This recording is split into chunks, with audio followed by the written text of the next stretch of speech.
Thank you. In addition to being the Army's birthday, today is also Flag Day, a day to commemorate and recognize our flag of the United States of America and the values that we stand for. And exactly 68 years ago today, in 1954, President Eisenhower signed legislation adding the words, "Under God," to our Pledge of Allegiance. This legislation was first introduced in 1953 by Congressman Louis Charles Rabo of Michigan's 14th Congressional District. He was inspired to add these words after visiting the Lincoln Memorial and reading the words inscribed there from the Gettysburg Address, which ends with this line, that this nation, under God, shall have a new birth of freedom, and that government of the people, by the people, for the people, shall not perish from the earth. He also cited a desire to differentiate our country from the Soviet communists. When Congress passed the legislation, Congressman Rabo gave these remarks on the floor of the House of Representatives. You may argue from dawn to dusk about differing political, economic, and social systems, but the fundamental issue, which is the unbridgeable gap between America and communist Russia, is a belief in Almighty God. From the root of atheism stems the evil weed of communism and its branches of materialism and political dictatorship.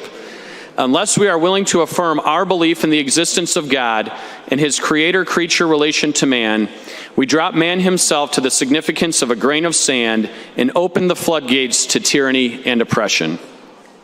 After adding "under God" to our pledge, he went on to sponsor the legislation that added "pray for peace" to our stamp cancellation marks used by the U.S. Postal Service.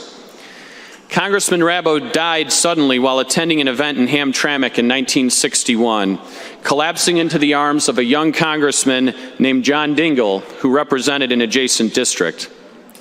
When he passed, he left behind his wife Stella and his 6 daughters and 3 sons, as well as many grandchildren.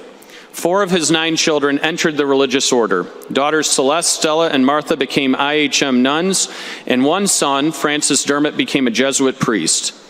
His other children were sons Louis and Vincent, and daughters Mary Jane, Carolyn, and Joan.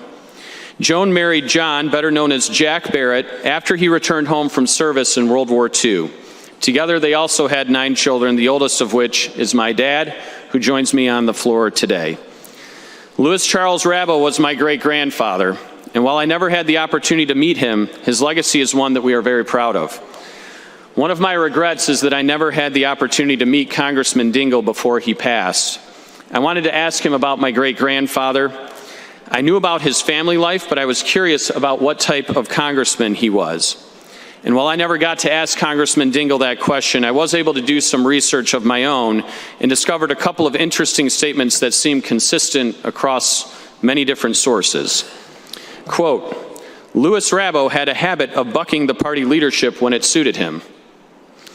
The Detroit Free Press also said, quote, Rabo frequently displayed an independence in Congress, which at times must have annoyed party leaders in Congress. Like great-grandfather, like great-grandson. Congressman Rabo left his imprint certainly on our nation, but also on my family. My uncle, Louis Rabo Barrett, who joins us in the gallery, is named after him, as well as many other second and third cousins of mine. He's joined in the gallery by my mom, who's here as well. And when my wife Ashley and I welcomed our youngest son last year, we named him Louis Charles Barrett after his great-great-grandfather. As he grows older, we will be certain to teach him about the man he is named for and the history of our Pledge of Allegiance.